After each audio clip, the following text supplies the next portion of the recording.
যার জন্য আমাদের আজকের এখানে আয়োজন, সেই মুগ্ধকে আমার মনে হয় আপনাদের কারো কাছে পরিচয় করিয়ে দেওয়ার কোনো দরকার নেই। আপনারা সবাই তারা চিনেন, তার কন্ট্রিবিউশন এই দেশের জন্য আপনারা সবাই সবসময় মনে রাখবেন।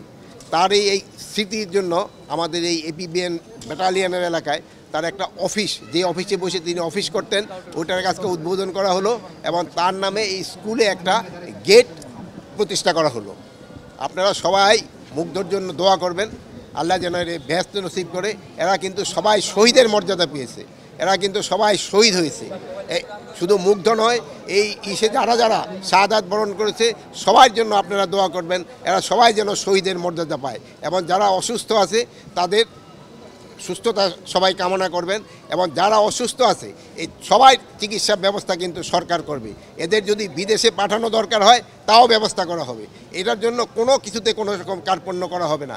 বিদেশ থেকে ডাক্তার আনা হবে, তারাও যদি কেউ সাজেস্ট করে যে এদের কাউকে বিদেশে নিয়ে যাওয়া দরকার, তাকে বিদেশে নিয়ে যাওয়া হবে। বর্ডারের নিরাপত্তা ব্যবস্থা জোরদার করা হচ্ছে, বা যারা পালিয়ে গেছে তারা হলো 5, 6, 7 এই 3 দিনই সবচেয়ে বেশি পালিয়ে গেছে। এখন কিন্তু পালানোটা তাদের জন্য বেশ দূর হয়ে গেছে। এবং আপনারা দেখবেন এখন পালাইতে গেলে শুধু ওই আমার পুলিশ বা আমার বিজিবি তা না, জনগণই কিন্তু তাদের পিছনে আছে, জনগণই কিন্তু তাদের ধরে ফেলে।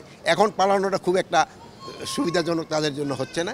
কিন্তু হ্যাঁ, ওই 5, 6, 7 তারিখে অনেকেই পালিয়ে গেছে, অনেকেই পালিয়ে গেছে। আমাদের দায়িত্ব তাদের গ্রেপ্তার করা, আপনাদের দায়িত্ব আমাদের ইনফরমেশন দেওয়া। আমরা গোয়েন্দা সংস্থা কাজ করছে, আপনারাও তো অনেক সময় জার্নালিজম করেন না, ওই যে এটা কি বলে জানি, ইনভেস্টিগেশন জার্নালিজম, ওটাও করবেন আপনারা।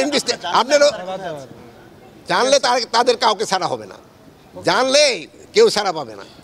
আপনারা ইনভেস্টিগেশন জার্নালিজম করেন, আপনারা কাইন্ডলি আমাদের 2 একটা ইনফরমেশন দেন। আপনার যদি এই জন্য যদি আপনাদের কিছু খরচ হয় আমরা ওটাও বিয়ার করবো।